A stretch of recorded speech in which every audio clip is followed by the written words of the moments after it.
morning chill had crept into every corner of the old animal shelter on the outskirts of town. Leaves scraped across the cracked pavement outside, and the metallic scent of wet fur hung in the air. Inside, the kennels echoed with barking, sharp, pleading, restless. Dozens of dogs paced, jumped, wagged, or whined behind chain-link doors, hoping to catch the eye of the next person who walked past. But in the very last kennel, tucked away in the farthest corner of the facility, there was no movement. Shadow lay curled tightly against the cold cement wall, his thick coat dulled by age and neglect.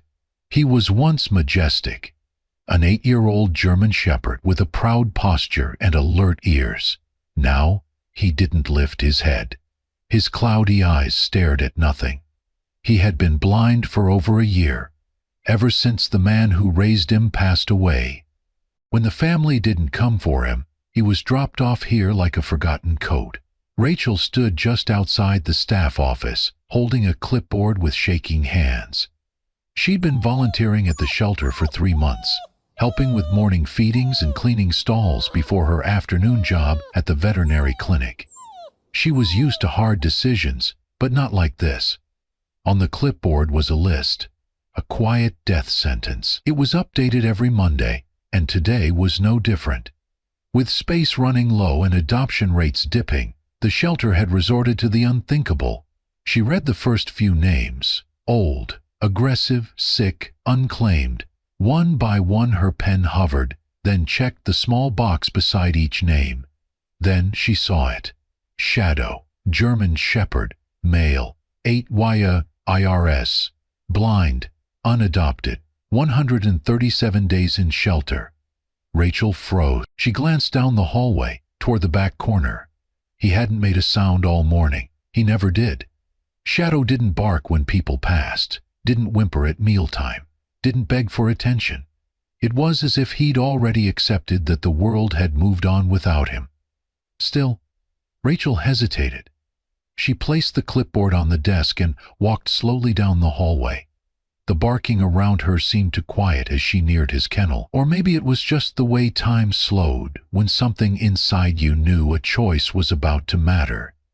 There he was, exactly where he always was, curled in on himself, head resting on his front paws, breathing so shallow she wasn't sure if he was awake or asleep. "Shadow," she called gently. No movement. She crouched down, inching closer to the gate. "Hey, big guy." His ear twitched, just a flick, barely there. But it was enough. Rachel's heart squeezed. She unlocked the gate, slowly, silently, and stepped inside. She knelt beside him, reached out a tentative hand and rested it softly on his head. He flinched, but he didn't pull away. Instead, he let out a quiet, almost imperceptible sigh, and his head tilted toward her hand. A blind dog, an old one. And yet, still breathing, still listening, still waiting. Rachel stayed there with him for a long moment, the cold floor biting into her knees.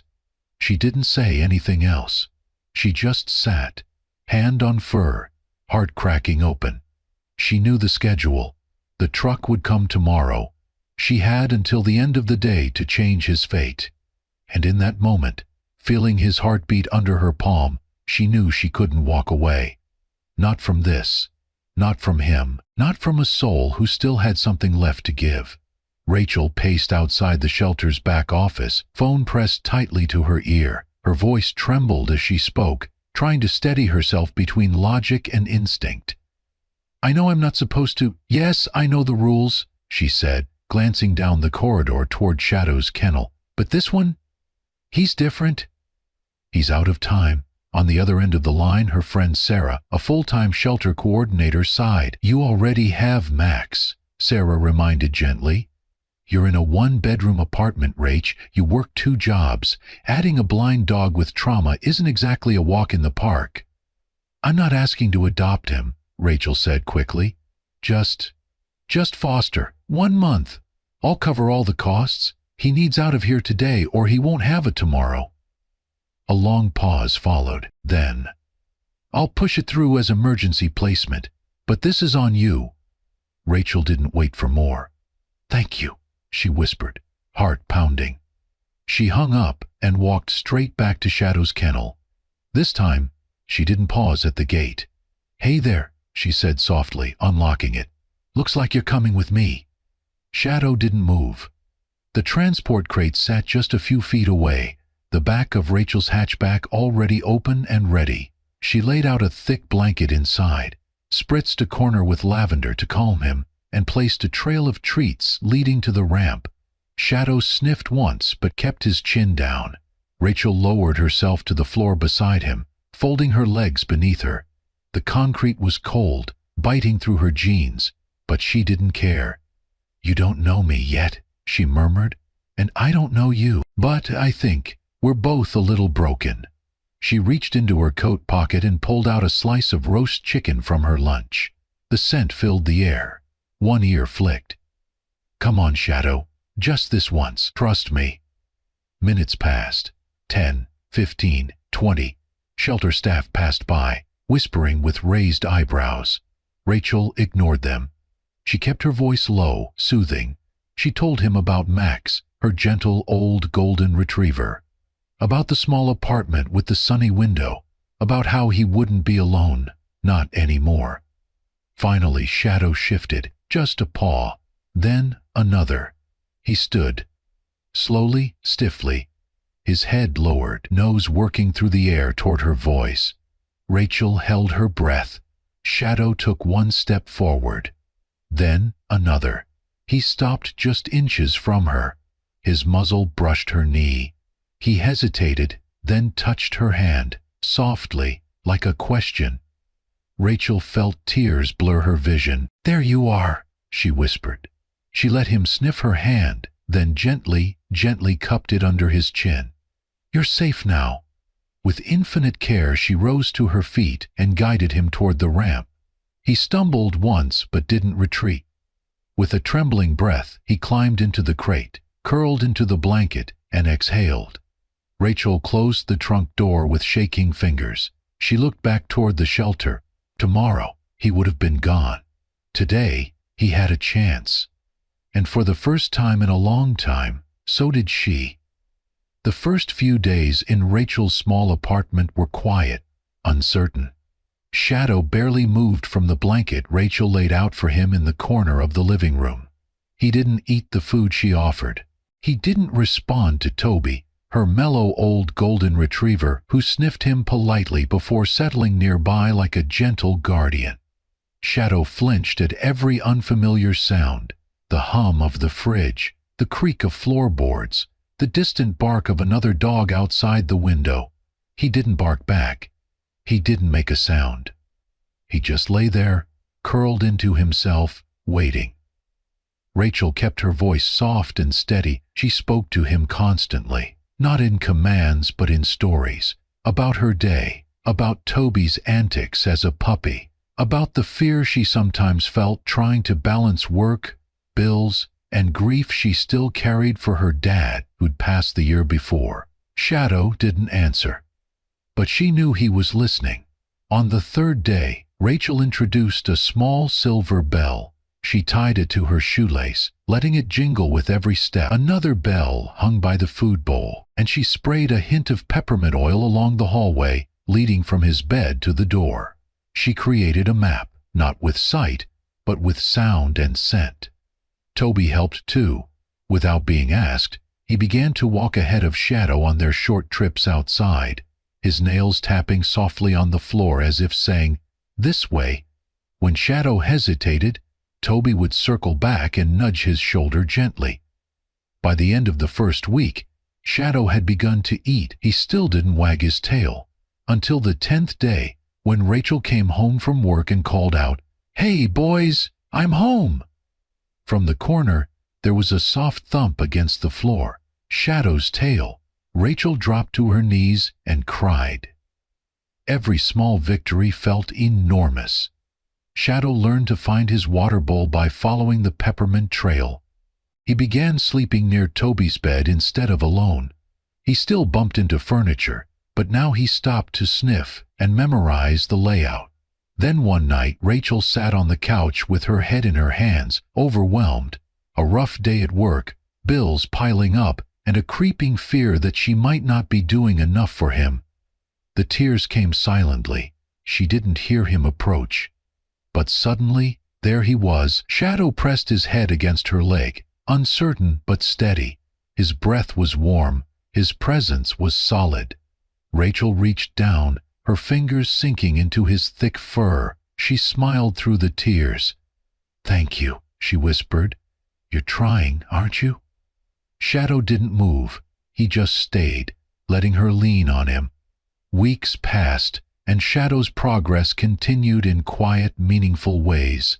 He learned to sit when she tapped the floor twice. He followed the soft jingling of her shoe through the park, walking just behind Toby. Then came the vet visit.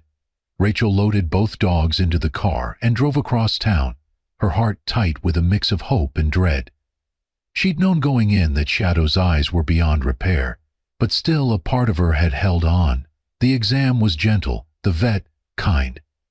"I'm sorry," he said softly, listening to Shadow's heartbeat. "His blindness is permanent." Rachel nodded, swallowing hard. "But," the vet smiled, "his vitals are strong, and more importantly, he has fight in him. His body might not see, but his spirit is waking up again." That was the moment Rachel couldn't hold back. She got into her car, shut the door, and cried, not from sorrow, but from relief. Because for the first time since she'd met him, she knew Shadow wasn't just surviving. He was living. It was a rainy Tuesday evening, the kind that turned the windows foggy and made the apartment feel like a quiet cocoon.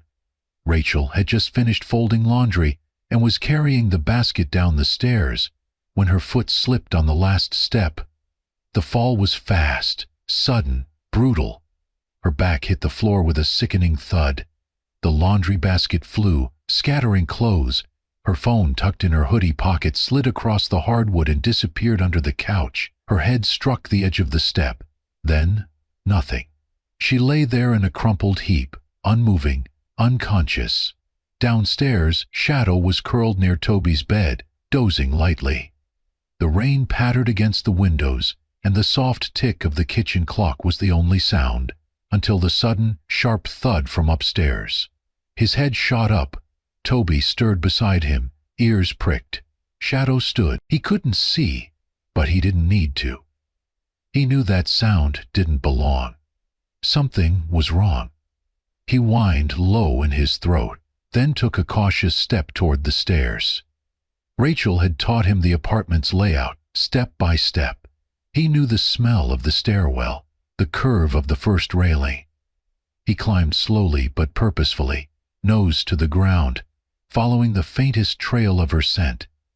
When he reached the top, he found her. Rachel lay motionless at the foot of the stairs. Her breathing was shallow. One arm was tucked beneath her awkwardly, and a small trickle of blood ran from her temple. Shadow crept closer and nudged her gently with his nose. Nothing. He licked her cheek. Still nothing. Panic flickered in his chest, but he didn't freeze. He barked. Once, then again, louder, then again, and again, until Toby came bounding up behind him. Still no movement. Shadow stepped back. He turned in circles, uncertain, then suddenly remembered something. The door, the one Rachel had trained him to approach in case of emergency. There was a red button beside it. She had placed it there for her elderly neighbor when she first moved in. A silent call system, just in case. Shadow. He stumbled on the last step but caught himself. He charged to the front door, lifted his front paw and slammed it down. Once, twice, until the button clicked. In the apartment next door, Mrs. Lindstrom's chime went off. She paused mid-tea sip, then rushed outside. She found the front door ajar, Shadow barking urgently, Toby hovering nearby. "Rachel?" she called out, stepping in. No answer. She followed the sound of Shadow's barks and found Rachel at the bottom of the stairs. Oh my God! Within minutes, 911 had been called. Paramedics arrived. Rachel was stabilized and taken to the hospital. A mild concussion, bruised ribs, nothing life-threatening. because Shadow had acted fast. That night, Rachel woke slowly in a sterile hospital room, groggy but safe. The nurse smiled down at her. "You're lucky. Your dog saved your life." Rachel blinked through the haze. "Shadow?" "He's fine, and he didn't leave the door until help arrived." Later, when she returned home, Shadow was waiting by the door. His ears perked. He tilted his head at the sound of her voice. Rachel knelt beside him, tears in her eyes. "You found me," she whispered, wrapping her arms around his thick neck. "You saved me." He didn't move, just leaned into her, pressing his head against her chest, like he always did when words weren't needed, because Shadow didn't need sight to protect. He only needed love, and now he had both. And so did she. News of what Shadow had done spread fast. Rachel hadn't planned to share their story, but the emergency responders couldn't stop talking about the blind dog who'd triggered a neighbor alert to save his owner. A local news outlet picked it up, then a regional animal rescue blog. Within a week, Shadow had become an online sensation. They called him the dog who saw with his heart. Emails flooded in. Teachers, parents, shelters, veterans, people who had lost faith in the world and somehow found it again in the image of a blind dog who'd refused to give up. Rachel was invited to speak on a podcast about rescue animals. Then came invitations from local schools. She spoke softly but with conviction about the power of second chances, the value of life others deemed unworthy, and how Shadow taught her more about resilience than anyone else ever had. Shadow came with her to every event. He sat calmly beside her, tail resting on the floor, ears alert. Children gathered around him after every talk. Some hugged him, some cried. One boy whispered, "You're a real-life superhero." But it was what happened one crisp Saturday in late spring that would define Shadow's legacy forever. Rachel, Toby, and Shadow had joined a community hiking trip organized by the shelter. Dozens of people, kids, parents, volunteers, walked through the forest trails, laughing and chatting under the canopy of new leaves. Rachel was helping unpack snacks at the campsite when she heard shouting. A little girl, Lila, age 7, had wandered off and hadn't returned. Panic rippled through the group. The forest was dense, and the nearby creek could be dangerous. Volunteers scattered in all directions, calling her name. Shadow stood still. Then he lifted his head and sniffed. Rachel placed a hand on his back. "You smell her, don't you?" Shadow gave a low, focused whine. She unclipped his harness. "Go, boy, go." He moved with purpose, not fast but sure, nose to the ground, weaving through the underbrush. Rachel followed with 2 volunteers close behind. They climbed over roots and ducked under branches until, at last, they reached a small bend in the creek. There, on the other side, was Lila, sitting alone on a mossy rock, hugging her knees and crying softly. Shadow stopped at the edge of the water, tail wagging gently. He barked once. Lila looked up, eyes wide. "Shadow?" she gasped. She stood and ran to Rachel as the others helped her across. Safe. Shaken, but safe. By the time they returned to the group, Shadow was a legend. A week later, the mayor presented him with a medal at a city park ceremony, declaring him an honorary rescue dog. The crowd clapped. Rachel wept. Shadow just wagged his tail, as if none of it surprised him. And then, quietly, Rachel began writing. She wrote a children's book from Shadow's point of view, filled with warmth and truth, titled Shadow's Light. It was about a dog who couldn't see, but who never stopped looking for love, and ended up showing others how to find it. On a soft summer evening, as golden light stretched across the grass, Rachel sat on the hillside behind her home, a hand resting on each of her dogs. Toby snoozed. Shadow sat upright, nose tilted toward the breeze, ears twitching at every sound. Rachel smiled. "You never needed sight to find your way," she whispered. "You just needed someone to believe you still could." Shadow leaned into her, and together, in the warmth of the setting sun, they watched the light, both outside and within, glow brighter than ever. Thank you for joining us on the extraordinary journey of Shadow, the blind German shepherd who proved that sight isn't the only way to find your path. Sometimes you just need someone to believe in you. From the cold corner of a shelter to becoming a life-saving hero, Shadow reminded us all of one powerful truth. A life the world forgets can be transformed by one person who chooses to see. Because sometimes what we need isn't the light in our eyes, but the light in our hearts. If this story touched you, please don't forget to like, share, and subscribe to Amazing Paws Stories, where we celebrate real stories of love, loyalty, and second chances. Until the next story, keep believing in the ones the world almost gave up on. Subscribe now and never miss a story that could change your heart forever.